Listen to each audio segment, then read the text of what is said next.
بسم اللہ الرحمن الرحیم نحمدہ ونصلی علی رسولہ الکریم والحمد للہ رب العالمین۔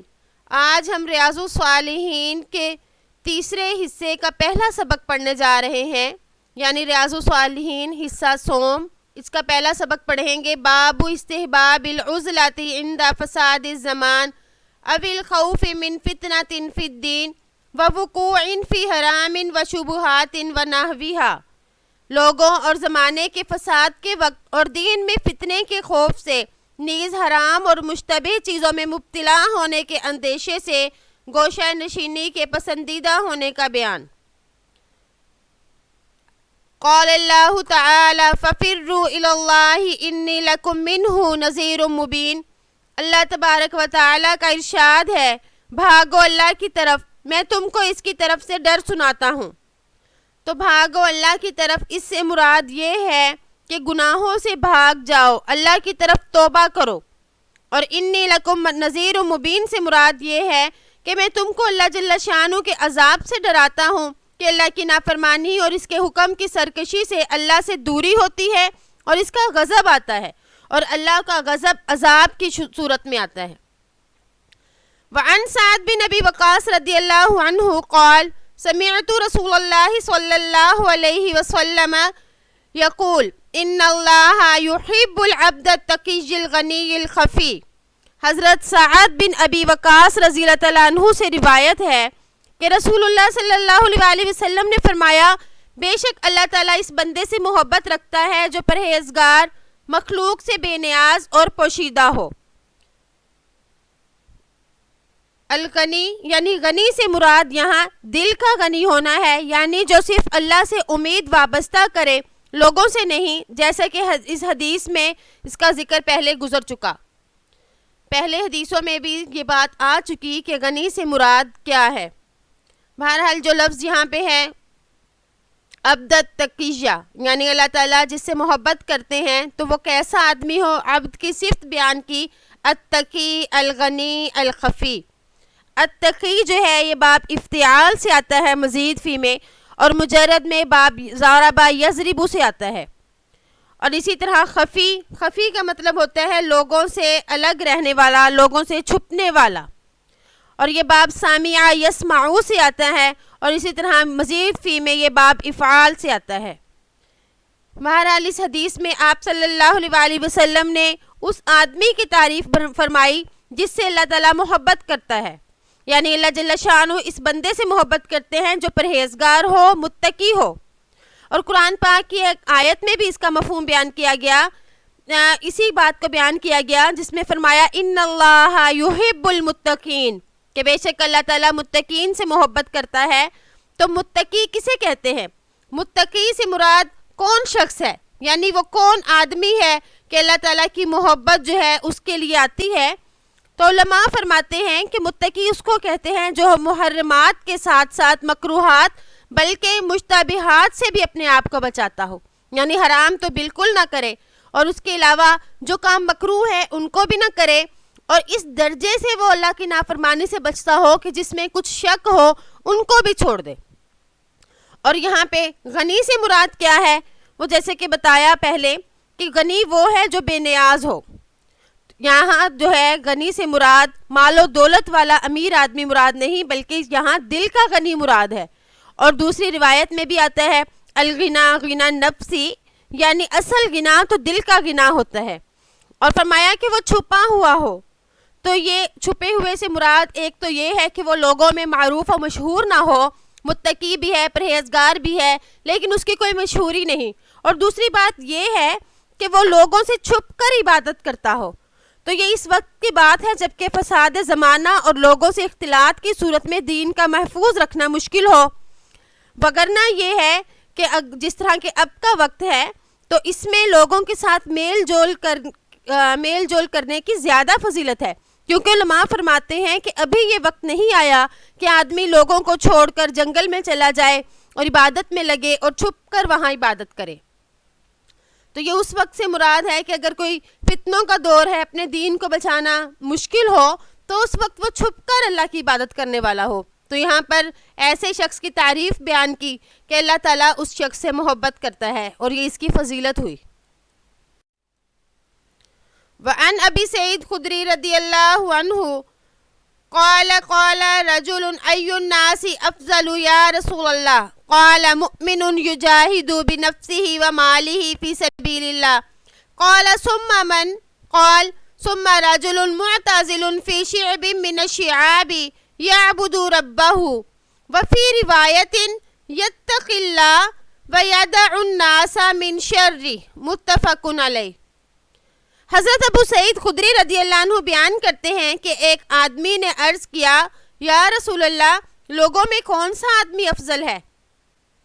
آپ صلی اللہ علیہ وسلم نے فرمایا وہ مومن جو اللہ کے راستے میں اپنی جان اور مال کے ساتھ جہاد کرے. پھر اس نے پوچھا پھر کون؟ آپ نے فرمایا پھر وہ آدمی جو کسی گھاٹی میں الگ تھلگ ہو کر اپنے رب کی عبادت کرے. ایک روایت میں ہے کہ اللہ سے ڈرتا ہو، لوگوں کو اپنے شر سے محفوظ رکھے. معتزل اعتزل یعتزل اعتزال باب افتعال سے آتا ہے اور مجرد میں یہ باب ناصرہ اور زاربہ دونوں سے آتا ہے. اسی طرح شعبن جو ہے، شعبن کہتے ہیں پہاڑی راستے کو یا پانی کا راستہ یا گھاٹی یا بڑے قبیلہ. اس کی جمع شعاب آتی ہے، یعنی شعب واحد ہے اور شعاب اس کی جمع ہے. اس حدیث مبارک میں ایک صحابی نے آپ صلی اللہ علیہ وسلم سے پوچھا کہ بہترین شخص کون ہے؟ ای الناس افضل یعنی بہترین کون ہے؟ اور بعض روایت میں فرمایا خیر الناس منزلا یعنی قدر و منزلت کے اعتبار سے کون شخص بہتر ہے. اور بعض روایات میں یہ لفظ اس طرح سے لکھا ہوا ہے ای الناس اکمل ایمانا، تو بعض روایت میں ایسے بھی لفظ آتا ہے. بہرحال اس میں بہتر آدمی کے بارے میں پوچھا گیا کہ وہ کون ہے، تو آپ نے اس کے جواب میں فرمایا وہ مومن جو اللہ کے راستے میں اپنی جان اور اپنے مال کے ساتھ جہاد کرے. تو اب سوال یہ پیدا ہوتا ہے کہ آپ صلی اللہ علیہ وسلم نے کہ صحابہ کرام کے پوچھنے پر کسی کو کون سا بہتر عمل بتایا اور کسی کو کون سا، تو اس کے الگ الگ جوابات کیوں ہیں؟ تو اس کا جواب یہ ہے کہ جس چیز کی ضرورت اس وقت میں ہو یا سائل کو جس چیز کی ضرورت ہوتی تو آپ صلی اللہ علیہ وسلم اسی کے مطابق جواب دیتے. اسی لیے کہیں فرمایا کہ سچ بولنا بہترین عمل ہے، کہیں جہاد کے بارے میں فرمایا اور کہیں صدقے کے بارے میں فرمایا. تو جو جس کے موقع کے حساب سے یا سائل کے اعتبار سے جو مناسب ہوتا آپ صلی اللہ علیہ وسلم ویسا ہی اس میں جواب دیتے. تو اس میں فرمایا کہ جو پہاڑ کی کسی گھاٹی میں گوشہ نشین ہو کر اپنے رب کی عبادت کرتا ہو تو اس کو فرمایا، تو اس کا مطلب یہ ہے کہ ایسا آدمی جس میں اتنی ہمت نہ ہو کہ وہ پرفتن دور میں اپنے ایمان کو محفوظ رکھے، تو اب یہ لوگوں کو چھوڑ کر پہاڑ پر چلا جائے اور وہاں پر گوشہ نشینی اختیار کر لے، اللہ کی عبادت کرے اور تاکہ لوگ اس کے شر سے محفوظ رہیں اور یہ لوگوں کے شر سے محفوظ رہے. تو اس میں رہبانیت کی تعلیم نہیں ہے، کیونکہ آدمی مستقل طور پر جنگل میں نہ جائے، بلکہ یہاں پر یہ ہے کہ وقتی طور پر ہنگامی ضرورت کے پیش نظر وہاں چلے جائے، یعنی ایسے حالات پہ ہو جائیں کہ اس کا دین پر عمل کرنا مشکل ہو جائے، تو اس وقت وہ لوگوں کو چھوڑ کر اس علاقے کو چھوڑ کر جائے. اور جب ایسے حالات نہ ہوں یا حالات درست ہو جائیں تو پھر وہ واپس اپنے علاقے کی طرف آ جائے. تو یہاں پہ بتایا کہ اصل اور قیمتی چیز دین ہے. جب دین خراب ہونے کا اندیشہ ہو، ایمان کے ڈگمگانے کا اندیشہ ہو، تب وہ اس پرفتن دور میں لوگوں کے اندر نہ رہے. وَأَنْهُ قَالَ رسول اللہ صلی اللہ علیہ وسلم يُوشِكُ أَن يَكُونَ خَيْرَ مَالِ الْمُسْلِمِ غَنَمٌ يَتَّبِعُ بِهَا شَعَفَ الْجِبَالِ وَمَوَاقِعَ الْقَطْرِ يَفِرُّ بِدِينِهِ مِنَ الْفِتَنِ رواہ البخاری. شعف الجبال اعلاها.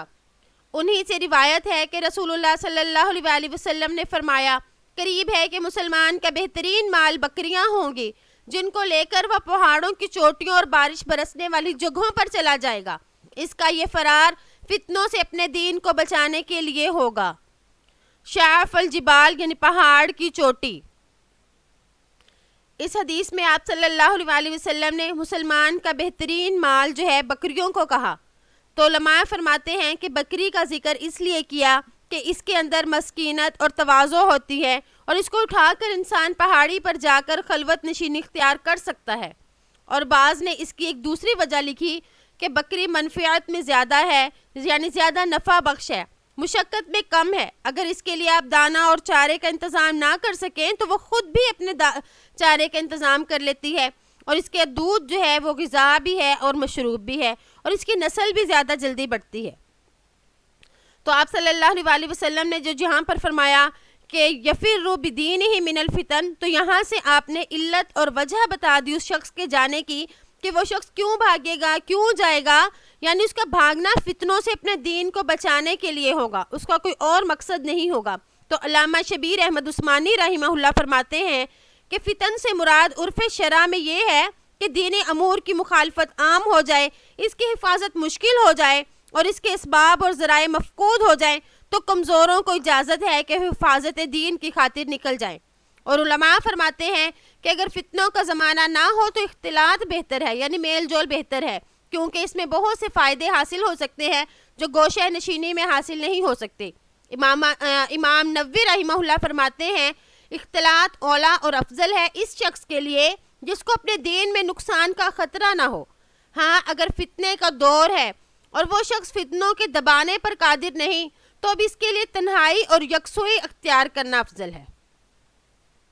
وعن ابی ہریرہ رضی اللہ عنہ عن النبی صلی اللہ علیہ وسلم قال ما بعث اللہ نبیا الا رعى الغنم فقال اصحابه وانت قال نعم كنت ارعاها على قراريط لأهل مکہ رواہ البخاری۔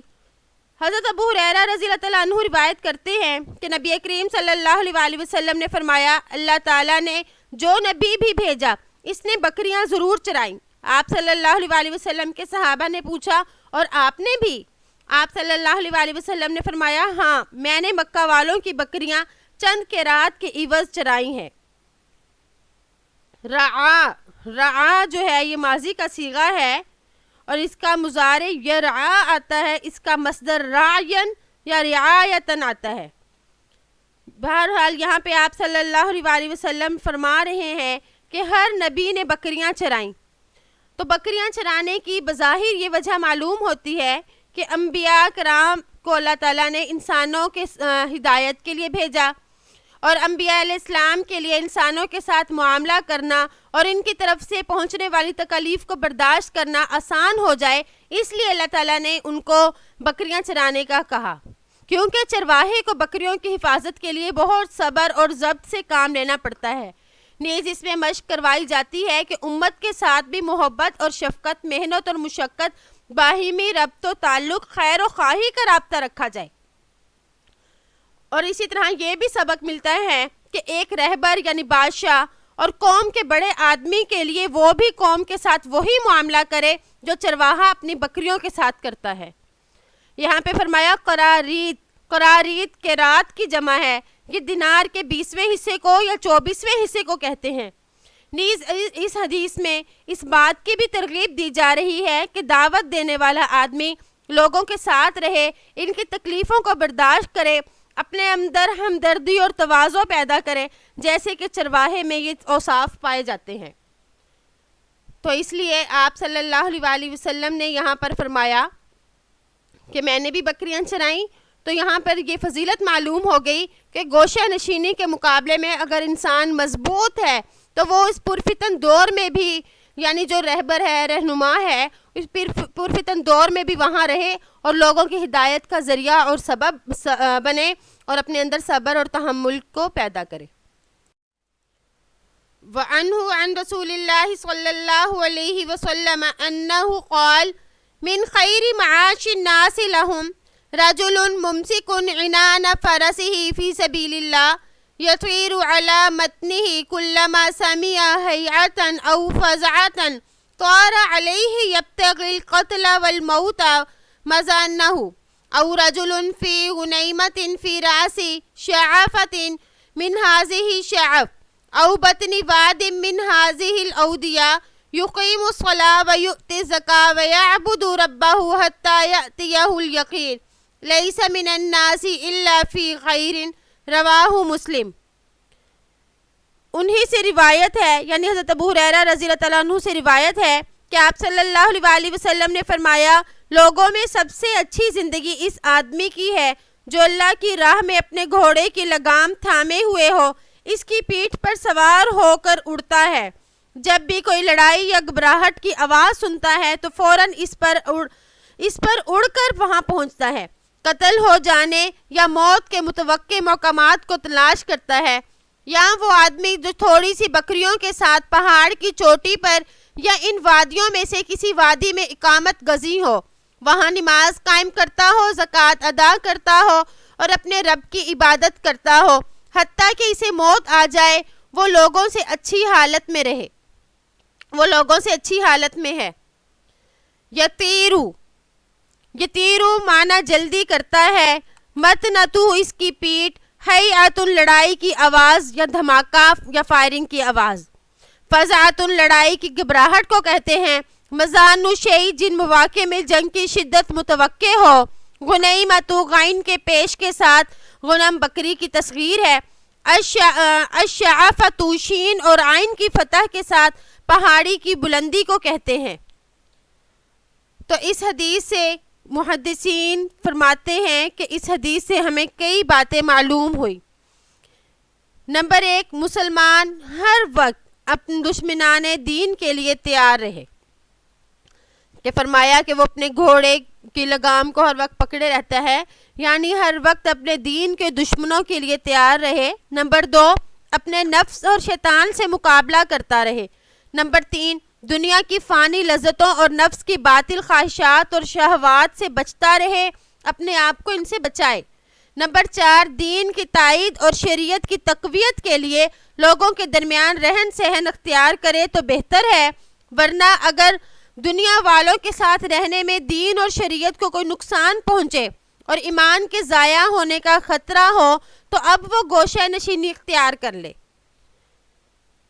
تو ہمیں انبیاء کرام اور اکثر صحابہ، تابعین، مشائخ وغیرہ کی زندگی سے یہ معلوم ہوتا ہے کہ گوشہ نشینی اختیار کرنے سے زیادہ اختلاط بہتر ہے، کیونکہ اس کے ذریعے سے آدمی نماز جمعہ، جماعت کی نماز، نماز جنازہ، عیادت مریض اور بہت سی عبادات کر سکتا ہے۔ اس کے مقابلے میں اگر کوئی گوشہ نشینی اختیار کرے تو وہ ان تمام فائدوں سے محروم ہو جائے گا۔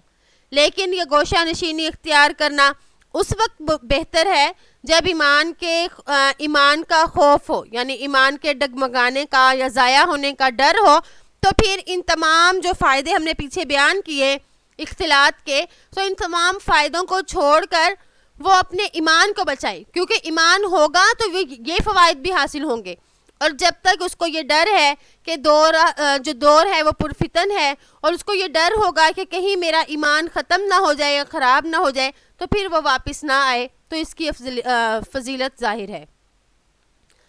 تو ہمیں ان سے معلوم ہوا کہ انسان کی بہترین اور قیمتی چیز اس کا ایمان ہے، تو ایمان کو بچانے کے لیے ہر صورت اختیار کی جائے، خواہ اس کے لیے گوشہ نشینی ہی کیوں نہ اختیار کرنی پڑے۔ اللہ تعالیٰ سے دعا ہے کہ ہم نے جو سنا، اللہ تعالیٰ ہمیں اس پر عمل کرنے کی توفیق عطا فرمائے۔ امید ہے کہ آپ کو آج کا سبق سمجھ آ گیا ہوگا۔ السلام علیکم ورحمۃ اللہ وبرکاتہ۔